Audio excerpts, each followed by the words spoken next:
Hello, ആരെങ്കിലും ഈ fruit കണ്ടിട്ടുണ്ടോ? നല്ല ഭംഗിയുള്ള മുത്തുപോലെ കിടക്കുന്ന ഇതിൻ്റെ പേരാണ് റെഡ് കറൻറ്റ്. ഇതൊരു വൈൽഡ് ബെറിയാണ്. ഇത് നമ്മുടെ ഡൈജസ്റ്റീവ് ഹെൽത്തിനും ഇമ്മ്യൂൺ സിസ്റ്റത്തിനൊക്കെ സപ്പോർട്ട് ചെയ്യുന്ന ഒരു ഫ്രൂട്ടാണ്. പക്ഷെ സമ്മർ ആയതുകൊണ്ട് ഇത് കുറച്ച് ഉണങ്ങിപ്പോയിട്ടുണ്ട്. ഇതിന് ഒരു പുളിയും ചെറിയൊരു ചവർപ്പുമാണ് ടേസ്റ്റ്. അതുകൊണ്ട് തന്നെയാണെന്ന് തോന്നുന്നു ആരും ഈ ഫ്രൂട്ട് ഒരുപാട് കഴിക്കുന്നില്ലെന്ന് തോന്നുന്നു. ഒരുപാട് ഉണങ്ങിപ്പോയിട്ടുണ്ട്. പക്ഷേ ഈ ബ്ലാക്ക് കറൻറ്റ് അങ്ങനെയല്ല. ഇതിന് ഒരു മധുരമുണ്ട്, പിന്നെ ചെറിയൊരു പുളിയുണ്ട്, ചെറിയൊരു വെള്ളച്ചോ പോലെയുണ്ട്, ഒരു വെള്ളം കയറിയ ചോ പോലെയുണ്ട്. എങ്കിലും കഴിക്കുമ്പോൾ നല്ല രസമാണ്.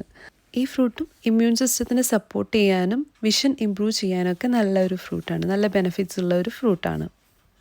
എനിക്ക് തോന്നുന്നു നമുക്കെല്ലാവർക്കും കുറച്ചും കൂടെ പരിചയമുള്ള ഫ്രൂട്ടാണ് റാസ്ബെറി. ഇതിനും കുറേ ഗുണങ്ങളുണ്ട്. ഇത് ക്യാൻസറിനെ പ്രിവെൻറ്റ് ചെയ്യാനും ഇമ്മ്യൂൺ സിസ്റ്റത്തിനെ ബൂസ്റ്റ് ചെയ്യാനും ഒക്കെ സഹായിക്കുന്ന ഒരു ഫ്രൂട്ട് തന്നെയാണ്.